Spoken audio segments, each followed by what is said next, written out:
अभिजित दिपके ज्येष्ठ वकील कपिल सिब्बलांच्या भेटीला.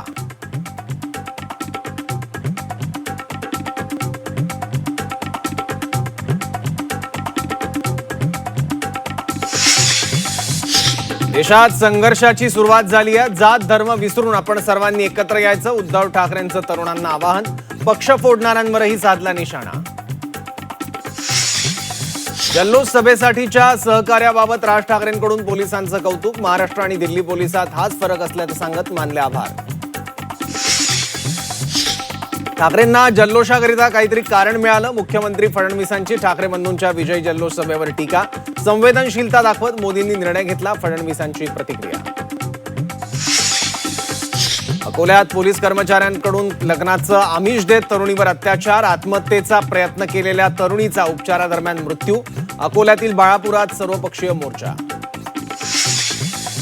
पुणे जिल्ह्यातील 61,000 शेतकरी कर्जमुक्त. पुण्यातील उर्वरित 46,000 शेतकऱ्यांची यादी लवकरच प्रसिद्ध करण्यात येणार. सहकार विभागाची माहिती.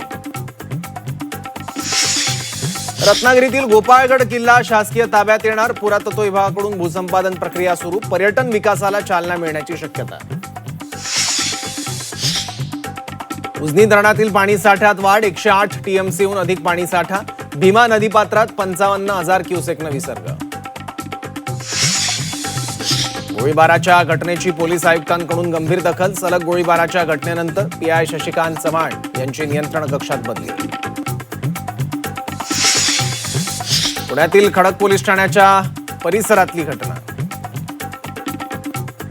मुंबईत एनसीबीची मोठी कारवाईत एकूण 10.990 किलो इफेड्रिन जप्त. चेन्नईतील एस हमीद मुख्य आरोपीला अटक.